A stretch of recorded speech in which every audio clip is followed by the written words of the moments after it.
Hi every one, എല്ലാവർക്കും എൻ്റെ പുതിയ വീഡിയോയിലേക്ക് സ്വാഗതം. ഞാൻ ഇന്ന് നിങ്ങളുമായിട്ട് ഷെയർ ചെയ്യാനായിട്ട് ഉദ്ദേശിക്കുന്നത് അഡ്വാൻസ്ഡ് ഹോപ്പോണോപോണോ ടെക്നിക്കിനെ കുറിച്ചിട്ടാണ്. ബേസിക് ഹോപ്പോണോപോണോ ടെക്നിക്കിനെ കുറിച്ചിട്ട് നിങ്ങളിൽ ഭൂരിഭാഗം പേരും കേട്ടിട്ടുണ്ടാവും, ശരിയല്ലേ? അങ്ങനെ കേൾക്കാത്തവരുണ്ട് അല്ലെങ്കിൽ അറിയാത്തവരുണ്ടെന്നുണ്ടെങ്കിൽ ഞാൻ ഓൾറെഡി ഒരു വീഡിയോ ചെയ്തിട്ടുണ്ട്. ആ വീഡിയോയുടെ ലിങ്ക് ഞാൻ ഡിസ്ക്രിപ്ഷൻ ബോക്സിലും ഐ ബട്ടണിലും കൊടുത്തേക്കാം. നിങ്ങൾ പോയി ഒന്ന് കണ്ടു നോക്കുക. നിങ്ങൾക്ക് എന്തെങ്കിലും ഡൗട്ട്സ് ഒക്കെ ഉണ്ടെന്നുണ്ടെങ്കിൽ കമൻറ്റ് ബോക്സിൽ ചോദിക്കാവുന്നതാണ്. ഇനി എന്താണ് അഡ്വാൻസ്ഡ് ഹോപ്പോണോപോണോ ടെക്നിക്ക് എന്ന് നമുക്ക് നോക്കാം. നമ്മൾ ബേസിക് ഹോപ്പോണോപോണോ ടെക്നിക്കിനെ കുറിച്ച് പഠിച്ചിട്ടുണ്ട്. അതൊരു ഹവായൻ ഹീലിംഗ് ടെക്നിക്കാണ്.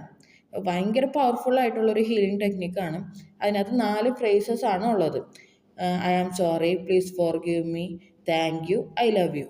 ഈ 4 വേർഡ്സ് നമ്മൾ ഒരു സ്പെസിഫിക് കാര്യം ഇൻറ്റൻഷൻ വെച്ചിട്ട് വിഷ്വലൈസ് ചെയ്തുകൊണ്ട് നമ്മൾ റിപ്പീറ്റ് ചെയ്യുമ്പോൾ അത് ഹീലായി പോകും. അതോടുകൂടി ആ കാര്യം കൊണ്ടുണ്ടാവുന്ന ബ്ലോക്കുകളെല്ലാം മാറി നമ്മളിലേക്ക് ആ ഒരു കാര്യം മാനിഫെസ്റ്റ് ചെയ്തെടുക്കാനായിട്ട് ഹെൽപ്പ് ചെയ്യും. അതാണ് നമ്മൾ ഈ ബേസിക് ഹോപ്പോണോപോണോ ടെക്നിക്കിൽ നമുക്ക് സാധിക്കുന്നത്. നമ്മളുടെ ഈ അഡ്വാൻസ്ഡ് വേർഷനിൽ നമ്മളെ ഇത് ഡീപ്പ് റൂട്ടഡ് ആയിട്ട് നമ്മുടെ സബ് കോൺഷ്യസ് മൈൻഡിൽ പതിഞ്ഞിരിക്കുന്ന ചില ബിലീഫ്സ് ഉണ്ടാവും, ലിമിറ്റിംഗ് പാറ്റേൺസ്, മെമ്മറീസ് എല്ലാം കോൺഷ്യസ്ലി ക്ലീൻ ചെയ്യാനായിട്ട് സാധിക്കും. ഈ ഒരു ടെക്നിക്ക് നമ്മൾ ഒരു ദിവസം പ്രാക്ടീസ് ചെയ്താൽ പോരാ, ഡെയിലി പ്രാക്ടീസ് ചെയ്യണം. അങ്ങനെ പ്രാക്ടീസ് ചെയ്തിട്ടുണ്ടെങ്കിൽ നമ്മുടെ ലൈഫിൽ ഉണ്ടാകുന്ന മാറ്റങ്ങൾ എന്തൊക്കെയാണെന്ന് വെച്ചിട്ടുണ്ടെങ്കിൽ നമുക്കിപ്പോൾ പാരമ്പര്യമായിട്ട്, അതായത് ആൻസിസ്ട്രലായിട്ട് ചില കാര്യങ്ങൾ കൈമാറി വന്നിട്ടുണ്ടാവും. നമുക്കിപ്പോൾ ചില രോഗങ്ങളായിരിക്കാം, അല്ലെങ്കിൽ ചില പേടികളാവാം, ചില ബിലീഫ്സ് ആവാം. അത് ചിലപ്പോൾ സ്കാർസിറ്റി ബിലീഫ് ആവാം, അല്ലെങ്കിൽ ലിമിറ്റഡ് ബിലീഫ്സ് ആവാം. ഈ സ്കാർസിറ്റി ബിലീഫ്സ് എന്നൊക്കെ പറഞ്ഞിട്ടുണ്ടെങ്കിൽ പണവുമായി ബന്ധപ്പെട്ടിട്ടുള്ള ബിലീഫ്സ്, നമ്മളെ കൊണ്ട് ഇത്രയൊക്കെ നേടിയെടുക്കാൻ പറ്റുള്ളൂ, നമുക്ക് ഇനി മേലെ നേടിയെടുക്കാൻ പറ്റില്ല, നമുക്ക് അതിന് അർഹതയില്ല, നമ്മൾ അതിനെക്കുറിച്ചൊന്നും ചിന്തിക്കേണ്ട കാര്യമില്ല. അങ്ങനത്തെ ഒരു ടൈപ്പ് ഓഫ് ബിലീഫ്സ് ആണ് സ്കാർസിറ്റി ബിലീഫ്സ് എന്ന് പറയുന്നത്. നമുക്ക് ഈ ദാരിദ്ര്യമാണ്, അല്ലെങ്കിൽ നമ്മളുടെ ജീവിതം ഇങ്ങനെയാണ്, ഇങ്ങനെ ജീവിക്കാനേ നമുക്ക് വിധിച്ചിട്ടുള്ളൂ എന്നൊക്കെ ഉള്ള രീതിയിലുള്ള കുറേ ബിലീഫ്സ്. അത് ചിലപ്പോൾ നമ്മൾ തലമുറയായിട്ട് ആ ഒരു ബിലീഫ്സോടുകൂടി ജീവിച്ചു പോരുന്നവരാണെന്നുണ്ടെങ്കിൽ പുതിയ തലമുറയിൽ ഉണ്ടാകുന്ന കുട്ടികൾക്കും ഈ ബിലീഫ്സ് തന്നെയാണ് കൈമാറി വരുന്നത്. അപ്പോൾ അത്തരം ഡീപ്പ് റൂട്ടഡ് ആയിട്ടുള്ള ലിമിറ്റിംഗ് പാറ്റേൺസ്, അതേപോലെ മെമ്മറീസ് എല്ലാം നമുക്ക് കോൺഷ്യസ്ലി ഈ അഡ്വാൻസ്ഡ് ഹോപ്പോണോപോണോ ടെക്നിക്ക് യൂസ് ചെയ്യുന്നത് വഴി നമുക്ക് ഹീൽ ചെയ്തെടുക്കാനായിട്ട് സാധിക്കും. അപ്പോൾ നമുക്ക് അത്തരം പേടികൾ, ട്രോമകൾ, അല്ലെങ്കിൽ സ്കാർസിറ്റി ബിലീഫ്സ്, ലിമിറ്റഡ് ബിലീഫ്സ് ഇതെല്ലാം ഫുള്ളി റിലീസ് ചെയ്തിട്ട് നമ്മളെ പുതിയൊരു മനുഷ്യനാക്കി മാറ്റും. അതുകൂടാണ്ട് നമ്മളുടെ ഇന്നർ ചൈൽഡ്, അതായത് സബ് കോൺഷ്യസ് മൈൻഡുമായിട്ടുള്ള നമ്മുടെ റിലേഷൻഷിപ്പ് ബന്ധം കുറച്ചുകൂടി സ്ട്രെങ്തൻ ചെയ്യും. നമ്മൾക്ക് ആ ഒരു നെഗറ്റീവ് ഇഷ്യൂസ് എല്ലാം നമ്മുടെ മൈൻഡിൽ നിന്ന് പോയി കഴിഞ്ഞാൽ, നെഗറ്റീവ് പാറ്റേൺസ് എല്ലാം നമ്മുടെ മൈൻഡിൽ നിന്ന് പോയി കഴിഞ്ഞ് കഴിഞ്ഞാൽ നമ്മളുടെ ഇന്നർ ചൈൽഡുമായിട്ടുള്ള നമ്മളുടെ റിലേഷൻ ഭയങ്കര സ്ട്രോങ് ആവും. നമുക്ക് റീകണക്ട് ചെയ്യാൻ സാധിക്കും. അതായത് ഇപ്പോൾ ചെറുപ്പത്തിൽ ഒരുപാട് ഇങ്ങനെ നിന്നെ കൊള്ളില്ല, അല്ലെങ്കിൽ നിനക്ക് എന്ത് കഴിവാണോ ഉള്ളത്, നമുക്കിതൊന്നും വിധിച്ചിട്ടില്ല, അങ്ങനെ കുറേ നമ്മുടെ സെൽഫ് വർത്തിനെ ചോദ്യം ചെയ്യുന്ന ടൈപ്പ് കാര്യങ്ങൾ കേട്ട് വളർന്ന ആൾക്കാരൊക്കെ ഉണ്ടാവും. അല്ലെങ്കിൽ നെഗറ്റീവ് സിറ്റുവേഷൻസിലൂടെ കടന്നു വന്ന ആൾക്കാരുണ്ടാവും, ഒരുപാട് പണത്തിൻ്റെ ബുദ്ധിമുട്ടുകളിലൂടെ കടന്നു വന്ന ആൾക്കാരുണ്ടാവും. ഇവരൊക്കെ ഇവരുടെ ഉള്ളിൽ ഒരു നെഗറ്റീവായിട്ടുള്ള ലിമിറ്റിംഗ് പാറ്റേൺസ് രൂപപ്പെട്ടിട്ടുണ്ടാവും. അപ്പോൾ സെൽഫ് വർത്ത് ചോദ്യം ചെയ്യപ്പെടുന്നുണ്ടാവാം, ഒരു സെൽഫ് ട്രസ്റ്റ് ഉണ്ടാവില്ല, സെൽഫ് ലവ് ഉണ്ടാവില്ല. അപ്പോൾ ഇത്തരം കാര്യങ്ങൾ കഷ്ടപ്പെടുന്ന ആൾക്കാരാണെന്നുണ്ടെങ്കിൽ ചിലപ്പോൾ ഈ കാര്യങ്ങളൊന്നും അവർക്ക് ഓർമ്മ പോലും ഉണ്ടാവണം എന്നില്ല, ചെറുപ്പത്തിൽ ഇങ്ങനെയൊക്കെ ഉണ്ടായിട്ടുണ്ട് എന്നുള്ളത്. പക്ഷേ ഈ ഒരു കാര്യങ്ങൾ ഒരു ലിമിറ്റിംഗ് പാറ്റേൺ ആയിട്ട് സബ് കോൺഷ്യസ് മൈൻഡിൽ രൂപപ്പെട്ടിരിക്കുന്നത് കൊണ്ട് തന്നെ ഇവരുടെ പിന്നീടുള്ള ലൈഫിൽ, അതായത് ഫ്യൂച്ചർ ലൈഫിൽ അവരെന്തെങ്കിലും നേടാൻ ആഗ്രഹിച്ചാലോ, അല്ലെങ്കിൽ എന്തെങ്കിലും നേടിക്കഴിഞ്ഞാൽ അതിലോട്ട് എത്തിപ്പെടാൻ ശ്രമിച്ചു കഴിഞ്ഞാലോ അതിന് തടസ്സങ്ങൾ നേരിട്ടുകൊണ്ടിരിക്കും. അല്ലെങ്കിൽ കൈയെത്താതെ എടുത്ത് വന്നിട്ട് നമ്മളുടെ കയ്യിൽ നിന്ന് അത് നഷ്ടപ്പെട്ടു പോകും. അത്തരം സിറ്റുവേഷൻസ് ഒക്കെ വരുമ്പോൾ പിന്നെയും നമ്മളുടെ സെൽഫ് ഡൗട്ട് വരികയും ചെയ്യുക. അപ്പോൾ സെൽഫ് വർത്ത് നമ്മളിങ്ങനെ ചോദ്യം ചെയ്യപ്പെട്ടുകൊണ്ടിരിക്കും. അപ്പോൾ അത് നമ്മളെ കൂടുതൽ പ്രശ്നത്തിലോട്ട് കൊണ്ടുവന്നെത്തിക്കും. അപ്പോൾ ഈ സബ് കോൺഷ്യസ് മൈൻഡിലെ വിശ്വാസത്തിന് അത് സ്ട്രെങ്തൻ ചെയ്യാണ് ചെയ്യുന്നത്. അപ്പോൾ ഈ അഡ്വാൻസ്ഡ് ഹോപ്പോണോപോണോ ടെക്നിക്ക് യൂസ് ചെയ്ത് കഴിയുമ്പോൾ ഇത്തരം നമ്മളുടെ ലിമിറ്റിംഗ് പാറ്റേൺസ്, സെൽഫ് വർത്തിനെ ചോദ്യം ചെയ്യുന്ന കാര്യങ്ങൾ, ഇതെല്ലാം കോൺഷ്യസ്ലി നമ്മൾ ഹീൽ ചെയ്യാണ്. അപ്പോൾ ഇതെല്ലാം ഹീൽ ചെയ്ത് കഴിയുമ്പോൾ നമ്മളുടെ മൈൻഡ് സെറ്റ് പോസിറ്റീവ് ആവും. നമ്മുടെ സബ് കോൺഷ്യസ് മൈൻഡ് ഫുള്ളായിട്ട് ഹീലായി ഒരു പുതിയ ബോണ്ട് അവിടെ ക്രിയേറ്റ് ആവും.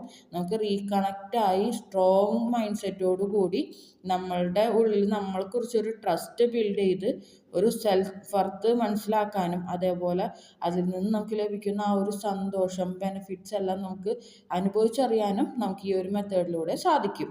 പിന്നെ നമുക്ക് ഇമോഷണൽ ഫ്രീഡം ലഭിക്കും. അതായത് ഇമോഷണൽ ഫ്രീഡം ലഭിക്കും എന്ന് പറഞ്ഞിട്ടുണ്ടെങ്കിൽ നമുക്ക് ചിലവരോട് അകാരണമായിട്ടുള്ള വെറുപ്പുണ്ടാവും, ദേഷ്യം ഉണ്ടാവും, അല്ലെങ്കിൽ എന്തെങ്കിലും ഒരു നെഗറ്റീവായിട്ടുള്ള ഫീലിങ്സ് ഉണ്ടെങ്കിൽ ചിലപ്പോൾ അവരോട് എന്തുകൊണ്ടാണ് അങ്ങനെ തോന്നുന്നതെന്ന് പോലും അറിയാൻ സാധിക്കില്ല. അല്ലെങ്കിൽ ചിലവർ നമ്മളോട് ചെയ്തിട്ടുള്ള ആ ഒരു അനുഭവത്തിൻ്റെ പേരിൽ നമുക്ക് ചിലവരോട് ദേഷ്യം ഉണ്ടാവും, വെറുപ്പുണ്ടാവും. അങ്ങനെ ഏത് രീതിയിൽ നമ്മുടെ ഉള്ളിൽ ഇപ്പോൾ ഓരോ ആൾക്കാരോട് നെഗറ്റീവായിട്ടുള്ള ഫീലിങ്സ് ഉണ്ടോ അതെല്ലാം നമ്മളിങ്ങനെ ഇമോഷണലി ഒരു തടവറയിലിട്ടിരിക്കുന്ന പോലത്തെ ഒരു ഫീലാണ് കൊണ്ടുവരുന്നത്. അപ്പോൾ നമ്മളതെല്ലാം ഇങ്ങനെ സപ്രസ് ചെയ്ത് വെക്കുമ്പോൾ നമുക്ക് ഒരുപാട് അസുഖങ്ങൾ, അതേപോലെ ഇമോഷണലി നമ്മൾ ഡൗൺ ആയിട്ടിരിക്കുക, നമ്മളുടെ പല ആഗ്രഹങ്ങൾക്കും അത് തടസ്സമായിട്ട് നിൽക്കും, ബ്ലോക്കായിട്ട് മാറും. നമ്മളുടെ ഹെൽത്തൊക്കെ വളരെ മോശമാവും, നമ്മളുടെ റിലേഷൻഷിപ്സ് മോശമാവും, നമ്മൾക്ക് പണത്തിനോട് ബുദ്ധിമുട്ട് വരും. അങ്ങനെ എല്ലാ രീതിയിലും നമ്മളിത് ഹോണ്ട് ചെയ്തുകൊണ്ടിരിക്കും. അപ്പോൾ നമ്മൾ ഈ അഡ്വാൻസ്ഡ് ഹോപ്പോണോപോണോ ടെക്നിക്ക് യൂസ് ചെയ്യുമ്പോൾ നമ്മൾ ഇമോഷണൽ ഫ്രീഡം നമുക്ക് കിട്ടും. ഇമോഷണൽ ഫ്രീഡം ലഭിക്കുക എന്ന് പറഞ്ഞാൽ നമ്മൾ ഇതിൽ നിന്നെല്ലാം പുറത്ത് വരും. നമുക്ക് ആരോടും ഒരു ദേഷ്യമില്ല, വെറുപ്പില്ല, നമുക്ക് അവരോട് യാതൊരു ഫീലിങ്സും ഇല്ല. നമ്മൾ അവരെ സ്നേഹിക്കുക എന്നുള്ളതല്ല, അതിന് പകരം അവരോട് യാതൊരു ഫീലിങ്സും ഇല്ലാത്തൊരു ഇതാണ്. നമുക്കത് ആലോചിക്കുമ്പോൾ ഓക്കെ അത് കഴിഞ്ഞു, അതിനെക്കുറിച്ച് വേറെ നമുക്കൊരു ഫീലിങ്സ് ഇല്ല. ആ ഒരു രീതിയിലോട്ട് നമ്മളെത്തും. നമുക്ക് പിന്നീട് നമുക്ക് സ്വസ്ഥത ഉണ്ടാവും, സമാധാനം ഉണ്ടാവും. ഇമോഷണൽ ഫ്രീഡം ലഭിക്കുമ്പോൾ നമുക്കുണ്ടാകുന്ന ഏറ്റവും വലിയ ബെനിഫിറ്റ് എന്ന് പറയുന്നത് നമുക്ക് സ്വസ്ഥതയും സമാധാനവും സന്തോഷവും ലഭിക്കും. നമ്മുടെ റിലേഷൻഷിപ്സ്, നമ്മുടെ ബാക്കിയുള്ള റിലേഷൻഷിപ്സ് എല്ലാം സ്ട്രോങ് ആവും, നമ്മൾക്കൊരു ഹാപ്പിനെസ് ഉണ്ടാവും, നമ്മളുടെ വീട്ടിലൊക്കെ വളരെയധികം സമാധാനം ഫീൽ ചെയ്യും, നമ്മളുടെ ജോലിയിൽ സമാധാനം ഫീൽ ചെയ്യും, നമ്മളുടെ എല്ലാ കാര്യങ്ങളും വളരെയധികം സ്മൂത്തായിട്ടും വളരെയധികം സന്തോഷത്തോടു കൂടി മുന്നോട്ട് പോകും. ഈ അഡ്വാൻസ്ഡ് ഹോപ്പോണോപോണോ ടെക്നിക്ക് നമ്മൾ നിരന്തരം യൂസ് ചെയ്യുമ്പോൾ, അതായത് മിനിമം ഒരു 21 ദിവസമെങ്കിലും കണ്ടിന്യൂസ് ആയിട്ട് ഈ ഒരു ടെക്നിക്ക് യൂസ് ചെയ്യണം. ഇത് യൂസ് ചെയ്ത് കഴിഞ്ഞിട്ടുണ്ടെങ്കിൽ നമ്മൾ ഫുള്ളി ഹീലായി കഴിയുമ്പോൾ നമ്മൾ അലൈൻമെൻറ്റിലെത്തും. ആ ഒരു അലൈൻമെൻറ്റിൽ എത്തിക്കഴിഞ്ഞിട്ടുണ്ടെങ്കിൽ നമ്മളൊരു പവർഫുൾ മാനിഫെസ്റ്റർ ആവും. അതോടുകൂടി നമ്മൾ എന്താഗ്രഹിച്ചു കഴിഞ്ഞാലും നമ്മൾക്ക് ഇൻസ്റ്റൻ്റായിട്ട് മാനിഫെസ്റ്റ് ചെയ്തെടുക്കാവുന്ന ആ ഒരു രീതിയിലോട്ട് നമ്മളെത്തും. അത്രയും പവർഫുള്ളായിട്ടുള്ളൊരു ഹീലിംഗ് ടെക്നിക്കാണ് ഈ അഡ്വാൻസ്ഡ് ഹോപ്പോണോപോണോ ടെക്നിക്ക് എന്ന് പറയുന്നത്. ഇനി എങ്ങനെയാണ് ഈ ടെക്നിക്ക് പ്രാക്ടീസ് ചെയ്യേണ്ടതെന്നുള്ളത് ഞാൻ പറഞ്ഞുതരാം. ഞാൻ കോമൺ ആയിട്ടുള്ള കാര്യങ്ങളാണ് പറയുന്നത്. ഇനി സ്പെസിഫിക് ഏരിയാസിൽ അതിൻ്റെ പ്രാക്ടീസ് ഞാൻ അപ്ലോഡ് ചെയ്യണം എന്നുണ്ടെങ്കിൽ നിങ്ങൾ കമൻറ്റ് ബോക്സിൽ അറിയിച്ചാൽ മതി. ഞാൻ തീർച്ചയായും അതൊരു വീഡിയോ ആയിട്ട് ചെയ്യുന്നതാണ്. ഇപ്പോൾ ഞാൻ കോമൺ ആയിട്ടുള്ള സ്റ്റെപ്സ് പറയാം. 5 സ്റ്റെപ്സാണ് ഇതിന് മെയിനായിട്ടുള്ളത്. ഈ 5 സ്റ്റെപ്സ് കറക്റ്റായിട്ട് ഫോളോ ചെയ്യണം. ഞാനിവിടെ പറയുന്ന വേർഡ്സ് ഇതെല്ലാം കോമൺ ആയിട്ടുള്ള രീതിയിലായിരിക്കും ഞാൻ ഡിസൈൻ ചെയ്ത് വെച്ചിരിക്കുന്നത്. അപ്പോൾ ആ വേർഡ്സ് നമ്മളുടെ ആഗ്രഹങ്ങൾ, എന്ത് കാര്യത്തിനാണോ നമ്മൾ ഈ ഹീൽ ചെയ്യാനായിട്ട് ഉദ്ദേശിക്കുന്നത് ആ ഹീലിംഗ് കാര്യത്തിനനുസരിച്ചിട്ട് നമ്മൾ ആ വേർഡ്സ് റീഫ്രേസ് ചെയ്യണം. എന്നിട്ട് വേണം നമ്മൾ ഇത് നമ്മളുടെ പ്രാക്ടീസിൽ യൂസ് ചെയ്യാനായിട്ട്. ഇനി ഞാൻ ചെയ്തു തരണം എന്നുണ്ടെങ്കിൽ എന്നെ പേഴ്സണലായിട്ട് കോൺടാക്ട് ചെയ്താൽ മതി. നമ്മൾ ഈ പ്രാക്ടീസ് ചെയ്യുന്നത് ഒരു മെഡിറ്റേഷൻ ലെവലിലാണ് ഈ പ്രാക്ടീസ് ചെയ്യുന്നത്. അതുകൊണ്ട് തന്നെ ആദ്യം ചെയ്യേണ്ട ഒരു കാര്യം എന്ന് പറയുന്നത് 3 to 5 നമ്മൾ ഒരു ഡീപ്പ് ബ്രെത്ത് എടുത്ത് വിടുക. നമ്മൾ വളരെയധികം നമ്മളുടെ മനസ്സിനെ ശാന്തമാക്കാനായിട്ട് ഈ ഡീപ്പ് ബ്രെത്ത് ഹെൽപ്പ് ചെയ്യും. അപ്പോൾ നമ്മൾ നല്ല രീതിയിൽ ഡീപ്പ് ബ്രെത്ത് എടുത്ത് വിടുക.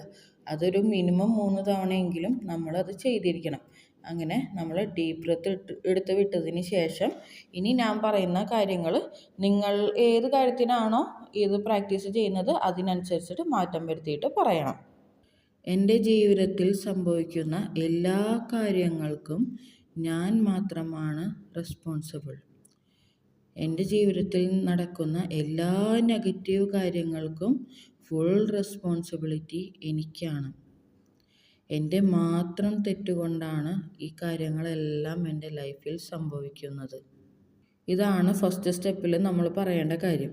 ഇത് നമ്മളിപ്പോൾ ഒരു എക്സാമ്പിൾ പറയുകയാണെങ്കിൽ പണത്തിൻ്റെ കാര്യത്തിന് വേണ്ടിയാണ് നമ്മൾ ഈ ഹോപ്പോണോപ്പോണോ ടെക്നിക്ക് യൂസ് ചെയ്യുന്നതെന്നുണ്ടെങ്കിൽ നമ്മൾ ഇങ്ങനെ പറയാം, എൻ്റെ സാമ്പത്തിക ബുദ്ധിമുട്ടുകൾക്ക് ഞാൻ മാത്രമാണ് റെസ്പോൺസിബിൾ. ഇത്രയും കാലം ഞാൻ അനുഭവിച്ചു കൊണ്ടിരിക്കുന്ന ഈ സാമ്പത്തിക ബുദ്ധിമുട്ട് എൻ്റെ മാത്രം പ്രശ്നം കൊണ്ട് ഉണ്ടായതാണ്. ഞാൻ ആവശ്യത്തിലധികം സമ്പാദിക്കാത്തത് എൻ്റെ മാത്രം തെറ്റാണ്. ഇങ്ങനെ പറയാം. സ്റ്റെപ്പ് 2 എന്ന് പറയുന്നത് നമ്മൾ നമ്മുടെ സബ് കോൺഷ്യസ് മൈൻഡിനോട് സംസാരിക്കുന്നതാണ്. ഞാനിവിടെ പറയാൻ പോകുന്നത് കോമൺ ആയിട്ടുള്ളതാണ്. ആദ്യമേ പറഞ്ഞതുപോലെ തന്നെ നിങ്ങളുടെ റിക്വയർമെൻറ്റ് എന്താണോ ആ ഏരിയയുമായി റിലേറ്റ് ചെയ്ത് ആ ഫ്രേസസ് റീഫ്രേസ് ചെയ്യണം. അതിന് ശേഷം മാത്രം നിങ്ങൾ നിങ്ങളുടെ മെഡിറ്റേഷനിൽ ഉപയോഗിക്കുക. ഞാൻ നിന്നെ ശ്രദ്ധിക്കാതിരുന്നതിനും ഒരുപാട് കഷ്ടപ്പെടുത്തിയതിനും ബുദ്ധിമുട്ടിച്ചതിനും sorry. I am sorry for that.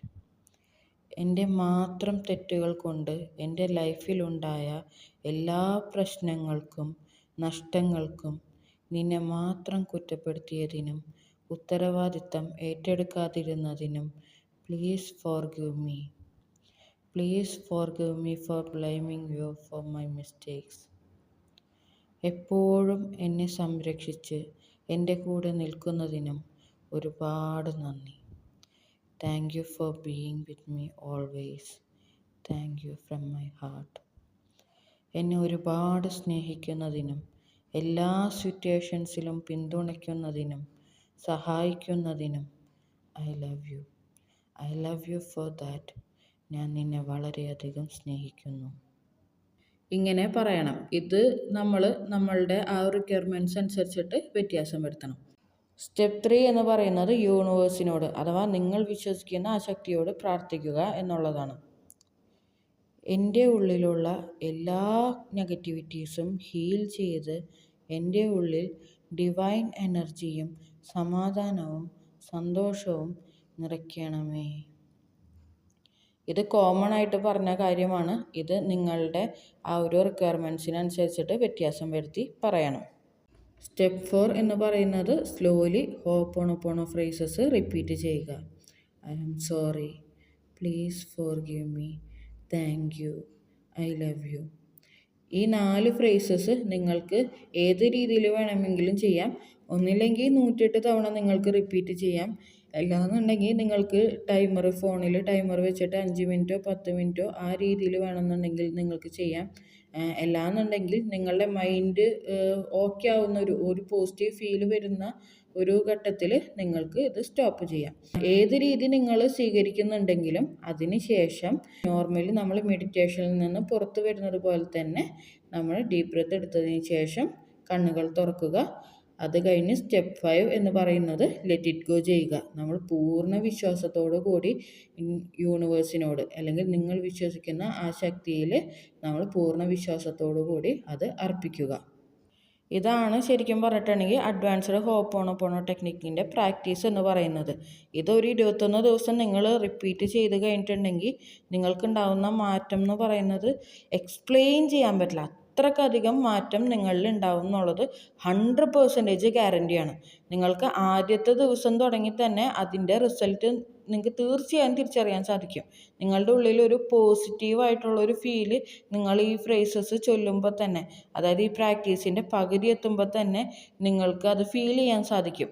അത് നിങ്ങൾ ഡെയിലി ഒരു 21 ദിവസം മിനിമം എങ്കിലും കണ്ടിന്യൂ ആയിട്ട് ചെയ്ത് കഴിഞ്ഞാൽ, അല്ലെങ്കിൽ ഒരു 90 ഡേയ്സ് വരെ നിങ്ങൾ ചെയ്ത് കഴിഞ്ഞിട്ടുണ്ടെങ്കിൽ പൂർണ്ണമായിട്ടും അത് എത്ര വലിയ ഡീപ്പ് റൂട്ടഡ് ആയിട്ടുള്ള ലിമിറ്റിംഗ് ബിലീവ്സ് ആണെങ്കിലും ലിമിറ്റിംഗ് പാറ്റേൺസ് ആണെന്നുണ്ടെങ്കിലും എന്ത് കാര്യമാണെന്നുണ്ടെങ്കിലും അതെല്ലാം ഹീലായി നിങ്ങളൊരു പുതിയ മനുഷ്യൻ്റെ പോലെ, നിങ്ങൾക്കൊരു പുതുജന്മം ലഭിച്ചതുപോലെ നിങ്ങൾ അത്രയും പവർഫുള്ളായിട്ട് അത്രയും ഹാപ്പിയായി പീസ്ഫുള്ളായി നിങ്ങൾക്ക് ജീവിക്കാൻ പറ്റും. അത്രയും പവർഫുള്ളായിട്ടുള്ള ഒരു ഹീലിംഗ് മെത്തേഡാണ് ഈ അഡ്വാൻസ്ഡ് ഹോപ്പോണോപ്പോണോ മെത്തേഡ് എന്ന് പറയുന്നത്. അത്രയും ഡീപ്പ് റൂട്ടഡ് ആയിട്ട് പോയി ഹീൽ ചെയ്യപ്പെടും. അപ്പോൾ എല്ലാവരും ഈ പ്രാക്ടീസ് ചെയ്ത് നോക്കുക. എന്നിട്ട് കമൻറ്റ് ബോക്സിൽ അതിൻ്റെ അനുഭവങ്ങളും നിങ്ങൾക്കുള്ള നിർദ്ദേശങ്ങളെല്ലാം നിങ്ങൾ കമൻറ്റ് ബോക്സിൽ അറിയിക്കുക. വീഡിയോ ഇഷ്ടപ്പെട്ടാൽ ലൈക്ക് ചെയ്യുക, ഷെയർ ചെയ്യുക, സബ്സ്ക്രൈബ് ചെയ്ത് സപ്പോർട്ട് ചെയ്യുക. Thank you all. Happy manifesting.